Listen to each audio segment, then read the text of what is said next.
하나님의 말씀은 사무엘상 28장 1절에서 7절의 말씀입니다. 그때 블레셋 사람이 이스라엘을 쳐서 싸우려고 군대를 모집한지라. 아기스가 다윗에게 이르되 너는 밝히 알라. 너와 내 사람들이 나와 한 가지로 나가서 군대에 참가할 것이니라. 다윗이 아기스에게 이르되 그러면 당신의 종이 행할 바를 아시리이다. 아기스가 다윗에게 이르되 그러면 내가 너로 영영이 내 머리 지키는 자를 삼으리라 하니라. 사무엘이 죽었으므로 온 이스라엘이 그를 애곡하며 그의 본성 라마에 장사였고 사울은 신접한 자와 박수를 그 땅에서 쫓아내었었더라. 블레셋 사람이 모여 수넴에 이르러 진침해 사울이 온 이스라엘을 모아 길보아에 진쳤더니 사울이 블레셋 사람이 군대를 보고 두려워서 그 마음이 크게 떨린지라. 사울이 여호와께 묻자오되 여호와께서 꿈으로도 우림으로도 선자로도 그에게 대답지 아니하시므로. 다 같이 읽으시겠습니다. 사울이 그 신하들에게 이르되 나를 위하여 신접한 여인을 찾으라. 내가 그리로 가서 그에게 물으리라. 그 신하들이 그에게 이르되 보소서 엔돌에 신접한 여인이 있나이다. 아멘. 할렐루야. 서로의 평강이 복을 기원하는 마음으로 샬롬 인사 나누시기 바랍니다. 샬롬. 샬롬. 오늘도 수요 새벽 기도에 잘 나오셨습니다. 교회와 교회학교 그리고 우리 이웃을 위한 중보기도 모임이 6시 50분부터 중보기도실에서 이어집니다. 오늘은 수요예배가 있는 날, 찬송 부르기를 즐겨하시는 분들, 찬송을 통하여 하나님께 기도하기를 원하시는 분들은 수요예배에 나오시기를 바랍니다. 오늘 본 말씀 해보시면 정말 이스라엘 민족의 암담한 현실, 그 어디에도 희망의 빛이 비치지 않는 그 암흑한 역사의 한 페이지를 보여주고 있습니다. 이스라엘의 지도자, 사실상 셋이 있었습니다. 바로 사무엘과 사울 왕과 다윗이었죠. 그런데 사무엘은 지금 어떻게 되었습니까? 사무엘은 죽었어요. 그래서 그의 본성 라마에 장사 지낸 바 되었습니다. 사울 왕은 지금 갈 길을 모르고 방황을 하고 있어요. 다윗 역시 블레셋 땅으로 들어가서 그 아기스라는 가드왕, 곧 블레셋 왕이죠. 그 왕이 이스라엘과 전쟁을 벌이려고 하는데 그 중간에 낀 다윗이 블레셋 편에 서야 할지 이스라엘 편에 서야 할지 이러지도 못하고 저러지도 못하는 진퇴양난, 진퇴유곡에 빠져 있습니다. 오늘 본 말씀 1절에 보시면 1절 말씀 같이 읽겠습니다. 시작. 그때 블레셋 사람이 이스라엘을 쳐서 싸우려고 군대를 모집한지라. 아기스가 다윗에게 이르되 너는 밝히 알라. 너와 내 사람들이 나와 한 가지로 나가서 군대에 참가할 것이니라. 블레셋이 이스라엘과 싸우려고 하고 있는 상황에서 블레셋의 왕 아기스가 다윗에게 이렇게 말합니다. 너는 밝히 알라. 너와 내 사람들이 나와 한 가지로 나가서 군대에 참가할 것이니라. 그럼 누구와 싸우게 되는 거예요? 이스라엘과 싸우게 되는 거 아닙니까? 만일 다윗이 블레셋 편에 서서 이스라엘과 싸웠었더라면 그가 이스라엘의 왕이 될 수가 없죠. 반역자, 매국노의 낙인이 찍히게 되는데 어떻게 이스라엘과 싸울 수가 있겠어요? 그런데 아기스, 망명객 신세인 자기를 받아준 아기스의 청탁을 거절할 수도 없는 거죠. 지금까지 자기의 호의를 베풀어 줬는데 함께 전쟁에 나가자라고 하는 아기스 왕의 이 부탁을 다윗이 뿌리치기가 어려운 것입니다. 그러니까 이러지도 못하고 저러지도 못하고, 그러니까 다윗이 말이 정직한 말을 하질 못하고 아주 애매모호한 말을 2절에서 하고 있습니다. 다윗이 아기스에게 이르되 그러면 당신이 종의 행할 바를 아시리이다. 그럼 지금 전쟁에 나가겠다는 말이야? 안 나가겠다는 말이야?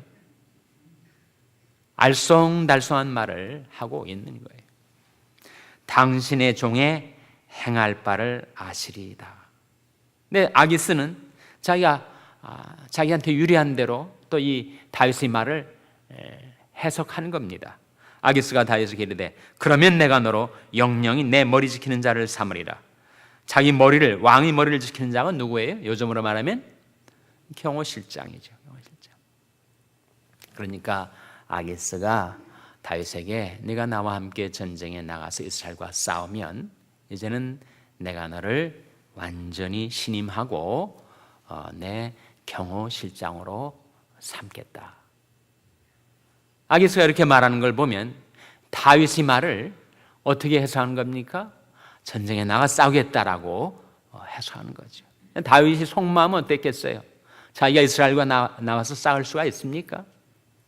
그렇다고 또 아기스의 말을 뿌리칠 수도 없고 하니까 그가 정직한 말을 하지 못하고 두 가지 다로 해석될 수 있는 애매한 말을 하고 마는 것입니다.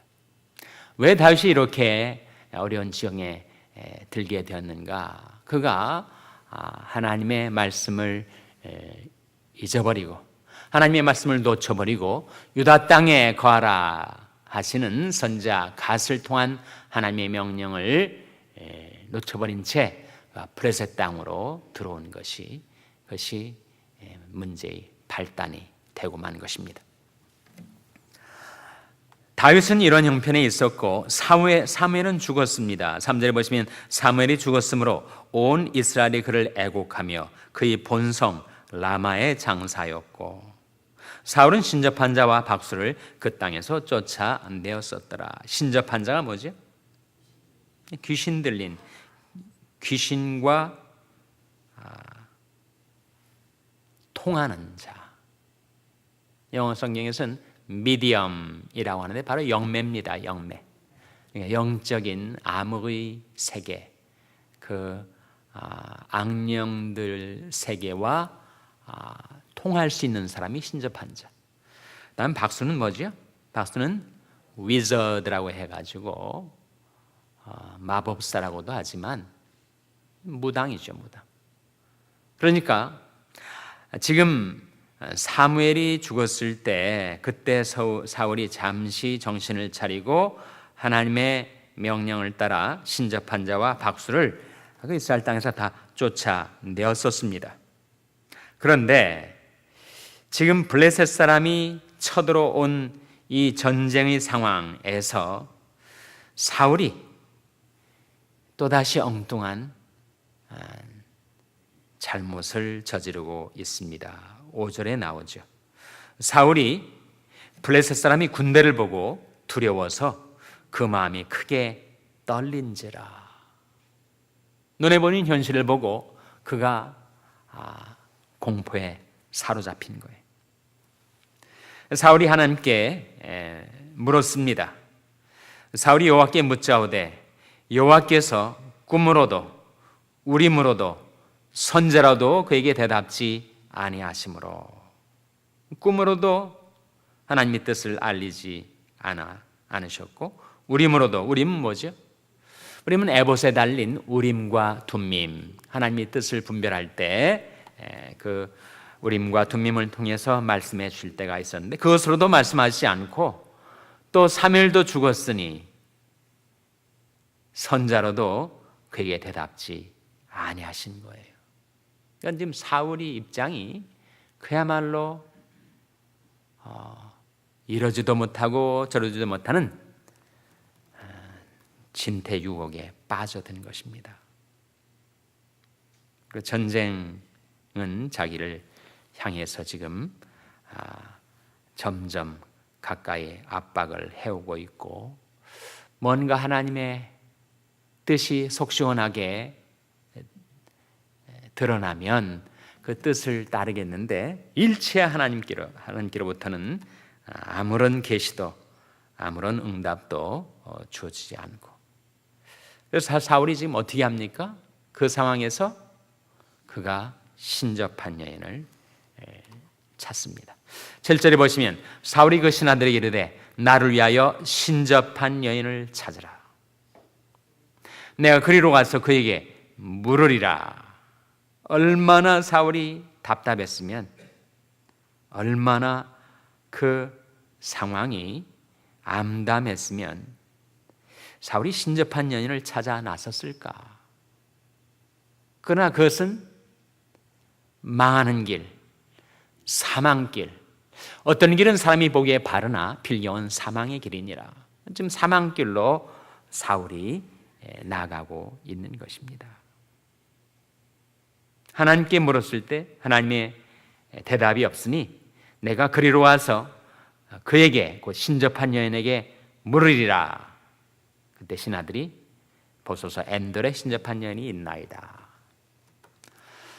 사울에게 왜 하나님께서 꿈으로도 우림으로도 선자로도 일체 대답을 하지 않으셨을까요? 그 이유는 사울이 저질러 온 죄악 때문이었죠. 여호와의 손이 짧아 구원치 못하심도 아니요 귀가 둔하여 듣지 못하심도 아니라 오직 너희 죄악이 너희와 너희 하나님 사이를 내었고 너희 죄가 그 얼굴을 가리워서 너희를 듣지 않으시게 함이니. 하나님이 사울에게 일체 대답을 안 하신 것입니다. 그러면 인간적인 면에서 사울을 좀 우호적으로 생각해서 그렇다면 사울이 할 수 있는 것은 그 일밖에 없지 않습니까? 신접한 여인을 찾는 것 외에는 그 답답한 속을 풀 수 있는 길이 없었지 않았겠습니까?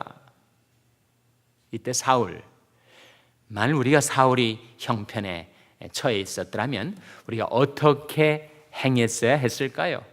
어떻게 행했어야 했겠습니까? 그때 바로 회개했어야 하죠. 하나님께로 돌이켰어야 하죠. 그가 자신이 현재 처한 상황에서 하나님의 뜻을 묻기만 했지 자신의 죄악을 깨닫고 그 죄악을 버리고 하나님께로 돌이키려는 회개의 모습은 보이질 않습니다. 우리는 답답한 상황 속에서 좀 하나님께서 속 시원하게 내게 좀 말씀을 보여주셨으면 좋겠다 생각을 할 때가 있는데 하나님께서 언제 우리에게 말씀을 보여주시죠? 잠언 1장 23절에 나옵니다. 한번 찾아보시기 바랍니다. 잠언 1장 23절 말씀. 우리에게 하나님의 신이 부어지고 하나님의 말씀이 보여지는 것이 언제 이루어지는가? 잠언 1장 23절에 나와 있습니다. 구약성경 910면 잠언 1장 23절 말씀 찾으셨습니까? 같이 읽겠습니다. 시작. 나의 책망을 듣고 돌이키라. 보라 내가 나의 신을 너에게 보여주며 나의 말을 너에게 보이리라. 언제 하나님의 말씀을 우리에게 보여주신다고요? 나의 책망을 듣고 돌이키라. 돌이킬 때, 회개할 때, 우리가 하나님께로 회개하면 내가 지금까지 지은 죄악 있다 할지라도 그 죄의 장벽이 하나님과 나 사이를 지금까지 막아놨다 할지라도 우리가 하나님께로 돌이키기만 하면, 회개하기만 하면 두 가지 약속. 첫째로 내가 나의 신을 너에게 부어주며 하나님의 신 성령을 우리에게 부어주신다고 약속했고, 두 번째는 뭡니까? 내가 나의 말을 너에게 보이리라. 하나님의 말씀, 하나님의 뜻을 우리에게 보여주신다는 거죠. 만일 이때 사울 왕이 신접한 여인을 찾아 나서지 않고 자신의 죄악을 가슴을 치며 통회하고 회개하고 자복하고 하나님께 돌이켰더라면 하나님께서 사울 왕을 불쌍히 여기셔서 그를 용서해 줄 뿐만 아니라 그에게 행할 길을 나타내 보여주셨겠죠.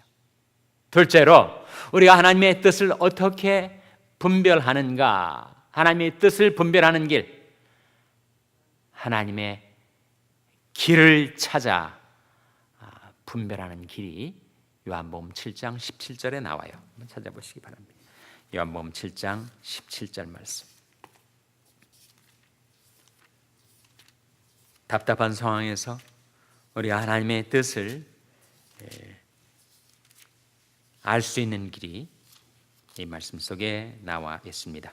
요한복음 7장 17절 말씀 찾아서 같이 읽겠습니다. 신약성경 155면 찾으셨습니까? 같이 읽겠습니다. 시작. 사람이 하나님의 뜻을 행하려 하면 이 교훈이 하나님께로서 왔는지 내가 스스로 말함인지 알리라. 하나님의 뜻을 행하려고 하기만 하면, 내가 지금 행하려는 길이 정말 하나님의 뜻에 합치되는 길인지 아니면 그렇지 않은지를 분별할 수가 있게 된다 하는 말씀이죠. 누가 하신 말씀입니까? 예수님이 하신 말씀이에요. 사람이 하나님의 뜻을 행하려 하면 그 하나님의 뜻을 분별할 수 있는 지각이 열린다. 그러나 그 마음속에 하나님의 뜻을 행할 의향이 전혀 없으면 하나님의 뜻 분별은 오리무중. 아무리 찾아 나서려 해도 도무지 깨달아지지가 않는다. 어둠 속에서 아무리 방황하고 헤매도 길을 찾을 수가 없는 것과 마찬가지죠. 만일 이때 사울이 하나님께 회개하고 이제부터는 하나님의 뜻을 행하며 살겠습니다 라고 하나님께 헌신하고 순종했더라면 하나님께서 그가 행할 길을 나타내 보여주시겠죠. 그 두 가지가 다 막혀 있었고 사울은 행치를 않았습니다. 회개하지도 않았고 순종하지도 않았고, 그래서 결국은 신접한 여인을 찾아 사망길로 들어서게 됩니다. 우리가 처한 삶의 현실 속에 정말 내가 어디로 행하는 것이 하나님의 뜻일지, 내가 행할 평강의 길, 생명의 길이 어딘지가 도무지 알지 못한 답답한 상황에 처했을 때 내가 행해야 할 일이 무엇인가, 신접한 여인을 찾아, 점쟁이를 찾아 좀 속 시원하게 내 속을 풀어줄 그 어둠의 영계를 찾아 나선다면 그건 내가 사망길에 들어서는 것이고, 내가 의의 길, 생명길로 행하는 것은 바로 회개와 순종, 하나님께로 돌이키는 회개와 하나님의 뜻을 받들어 행하는 순종, 그것이 우리를 향하신 하나님의 뜻이 밝혀지는, 내가 행할 길이 드러나게 되는 생명길이 될 줄로 믿습니다. 기도하시겠습니다. 오늘 말씀 기억하며 하나님, 저희들도 답답한 상황에서 회개와 순종으로 하나님의 뜻을 깨닫고 그 길로 행할 수 있도록 인도하여 주시옵소서. 기도하시기 바랍니다. 우리 자녀들을 위해서 기도할 하나님, 저희 자녀들이 회개와 순종으로 하나님의 뜻, 하나님의 길을 발견하고 행하는 자녀들 되게 해달라고 기도하시기 바랍니다. 병상에 낙한 지체들 위해서 기도해 주시기 바랍니다. 하나님의 힘과 권능의 손으로 안수해 주시고 소생시켜 주시옵소서 위하여 기도해 주시기 바랍니다. 우리 샬롬 교회를 위해서 기도할 하나님, 저희 샬롬 교회가 날마다 하나님께 묻고 기다리고 회개하고 순종함으로 하나님의 뜻을 받들어 행하는 교회가 되게 해달라고 기도해 주시기 바랍니다. 여러분의 생업을 위해서 기도하시고 멕시코의 정사무엘 선교사님을 위해서 기도해 주시기 바랍니다. 장로 선출과 부목사 청병을 위해서 기도해 주시기 바랍니다. 하나님, 저희들을 성령으로 충만케 하여 주시옵소서. 이런 제목들로 우리 합심해서 기도하겠습니다.